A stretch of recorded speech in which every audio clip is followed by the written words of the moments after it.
జిల్లా కావాలి ఆదోని జిల్లా కావాలి తక్షణమే ఆదోని జిల్లాను ఏర్పాటు చేయాలి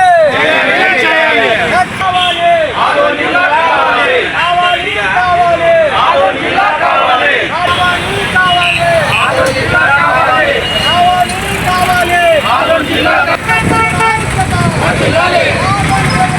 ప్రతి ఒక్కరూ దిగ్విజయం చేస్తారని చెప్పి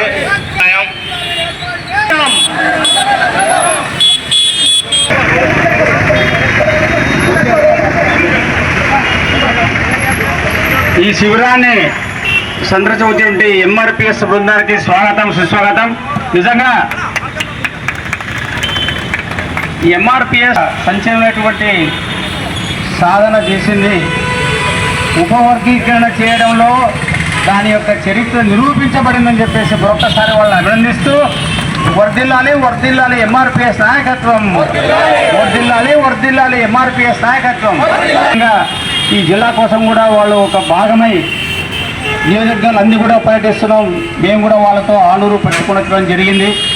వారికి నేను ధన్యవాదాలు. వారు అందులో కవిత్వం రాసేవాళ్ళు ఉన్నారు, పాటలు పాడేవాళ్ళు ఉన్నారు, సాహిత్యం తెలిసి ఉన్నారు. వాళ్ళందరికీ కూడా ప్రత్యేకంగా శిరస్సు వంచి మేము వదలా చేస్తున్నాం మా కమిటీ తరఫున.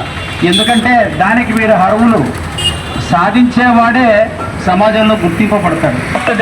ఈరోజు ఈ మా మండల సాధన కమిటీ చివరి రోజు అనుకున్నాం. అయినా ఇది చివరి రోజు అంటే రిలే నిరాకరించిన రోజు.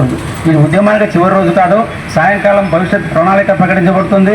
అంతేకాకుండా ఏర్పాటు కోసం నిరాహార దీక్ష చేస్తున్న మా ఆదోని పెద్దలందరికీ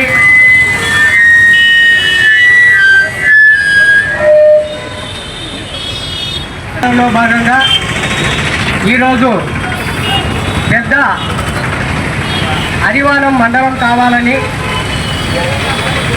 నిరాహార దీక్ష చేస్తున్నటువంటి పెద్ద అరివానం గ్రామ పెద్దలకు, అదేవిధంగా మన్ని విజయవంతం చేయడానికి జిల్లా సాధనలో మనకు ఆదోనిలో విద్య, ఉద్యోగ, ఆర్థిక, సామాజిక రంగాల్లో వెనుకబాటుతనంలో ఉన్నాము. కాబట్టి వీటన్నిటినీ మనము అభివృద్ధి సాధించాలంటే మనకు ఆదోని జిల్లా కావాలి.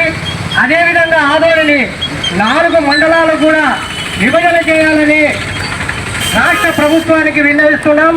అదేవిధంగా ఇక్కడ దీక్షలో కూర్చున్న ప్రతి ఒక్కరికి ఆదోని జిల్లా సాధన కోసం తమ వంతు కృషిని అందిస్తూ ఆదోని జిల్లా సాధనలో కూడా భాగస్వాములైనటువంటి ప్రతి ఒక్కరికి ఎంఆర్పిఎస్ ఉద్యమ అభినందనలు తెలియజేస్తూ మనం ఈ ఆర్థిక ప్రగతిని, అదేవిధంగా సామాజిక రంగాన్ని, అదేవిధంగా మన ఆదోని నియోజకవర్గంలో ఉండబడే ఆదోని డివిజన్లో ఉండబడే ప్రజలందరికీ విద్య, ఉద్యోగ, ఆర్థిక, సామాజిక రంగంలో వెనుకబాటుతనంలో ఉన్నాం. కాబట్టి అదేవిధంగా మనకు వ్యవసాయంలో కూడా ముందు స్థానంలో ఉన్న అయినా ప్రభుత్వ నిర్లక్ష్యము వహిస్తూ మనల్ని వెనుకకు నెట్టివేయడం జరుగుతున్నది. 12వ తేదీన ఇదే స్థానంలో ఎంఆర్పిఎస్ తరఫున నిరాహార దీక్షలో కూడా భాగస్వాములై ఆదోని జిల్లా సాధన కోసం కలెక్టర్ గారికి కూడా, ఆనాటి మన ఎమ్మెల్యే గారు అయినటువంటి సాయిప్రసాద్ రెడ్డి గారికి కూడా వినతి పత్రం ఇచ్చాము. అయినా వాళ్ళు ఎలాంటి స్పందన లేదు.